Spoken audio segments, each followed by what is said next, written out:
জীবন বাজি রেখে দলকে এগিয়ে নিয়েছে। আমরা তার বিকল্প দেখছি না। আমরা ওয়ারেস আলী মামুনের নেতৃত্বে বাকি রাষ্ট্রপতি জিয়া রহমান এবং তারেক রহমানের অসমাপ্ত কাজ আপনারা বাস্তবায়ন করবেন, এই আশাবাদ ব্যক্ত করে জনাব সোহেল ভাইকে গণতান্ত্রের মাধ্যমে সংবর্ধিত করার জন্য অনুরোধ করছি। সোহেল ভাইয়ের আগমন, শুভেচ্ছা স্বাগতম মামুন ভাইয়ের পক্ষ থেকে। ময়মনসিংহ বিষয়ক সাংগঠনিক সম্পাদক, ময়মনসিংহ বিভাগীয় সাংগঠনিক সম্পাদক, কিশোরগঞ্জ জেলা বিএনপির সংগ্রামী আহ্বায়ক জননেতা জনাব শরীফুল আলম, উপস্থিত আপনাদের এলাকার কৃষি সন্তান, ময়মনসিংহ বিভাগীয় সহ সাংগঠনিক সম্পাদক জনাব ওয়ারেস আলী মামুন, উপস্থিত ময়মনসিংহ বিভাগীয় সহ সাংগঠনিক সম্পাদক আবু মিয়া ওয়াহাব আকুন, উপস্থিত জামালপুর জেলা বিএনপি বিভিন্ন অঙ্গ সংগঠনের নেতৃবৃন্দ। এখানে আসলে একটি জটলা তৈরি হয়েছে আমাদের এই মিটিং এর কারণে। এদিকে সড়ক চলাচলের কিছুটা ব্যাঘাত সৃষ্টি হচ্ছে। আমরা এই বিষয়গুলোতে খুব বেশি মনোযোগী হব আগামী দিনগুলোতে। আমাদের কোনো কর্মকাণ্ডে যেন মানুষের কোন রকম কোনো সমস্যা তৈরি না হয়, ঠিক আছে? আমি সেদিনও বলেছি, আবারও বলবো, আমাদের বিদেশি কোনো প্রভু নাই।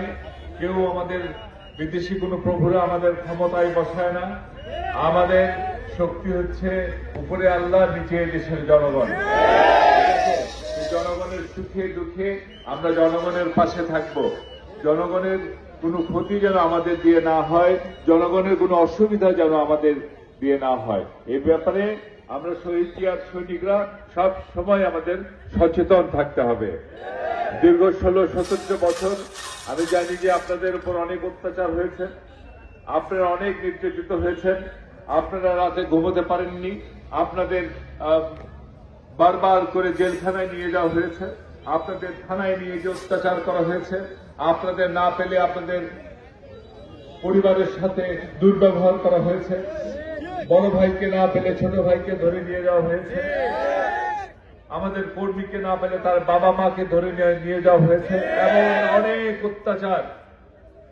এমন অনেক অত্যাচার এদেশে হয়েছে বিগত 15-16টি বছর বিএনপির নেতা কর্মীদের সাথে। আমরা প্রতিহিংসায় মত্ত হয়ে এর প্রতিফলন আমরা আমাদের কর্মকাণ্ডে ঘটাবো না। আমরা কিভাবে তাহলে প্রতিফলন ঘটাবো? আমরা আগামীতে এমন বাংলাদেশ প্রতিষ্ঠা করব যেখানে কোনো অত্যাচার থাকবে না, যেখানে কোনো নির্যাতন থাকবে না, যেখানে কোনো পুলিশি হয়রানি থাকবে না, যেখানে মানুষ স্বাধীনভাবে বসবাস করবে। যে জন্য আমাদের শহীদ ভাইরা রক্ত দিয়েছেন, এদেশকে স্বাধীন করেছেন, একটি গণতান্ত্রিক বাংলাদেশ, যে বাংলাদেশ প্রতিষ্ঠা করবার পথে এগিয়ে গেছিলেন শহীদ রাষ্ট্রপতি জিয়া রহমান এবং আমাদের নেত্রী বেগম খালেদা জিয়া। সেই বাংলাদেশকে আমরা পরিপূর্ণ গণতান্ত্রিক বাংলাদেশে আগামীতে পরিণত করব। আমরা শিক্ষা, শিল্প, সাহিত্য, সংস্কৃতি, অর্থনীতি, রাজনীতি প্রতিটি ক্ষেত্রে বাংলাদেশকে সাফল্যের চূড়ায় নিয়ে যাব আগামীতে আমাদের নেতা জনাব তারেক রহমানের নেতৃত্বে, ঠিক আছে? সুতরাং আমরা আমাদের সফলতা দিয়েই তাদের সকল প্রতিহিংসার জবাব আমরা দেব। এই কথা বলে আমি আমার বক্তব্য শেষ করছি। শহীদ জিয়া অমর হোক, দেশনেত্রী বেগম খালেদা জিয়া জিন্দাবাদ। আমাদের নেত্রী খুব অসুস্থ, মন ভরে প্রাণ ভরে আমাদের নেত্রীর জন্য দোয়া করবেন যেন উনি সুস্থ হয়ে যান, ঠিক আছে? আমাদের নেতা জনাব তারেক রহমান জিন্দাবাদ। ধন্যবাদ সবাইকে, ঠিক আছে?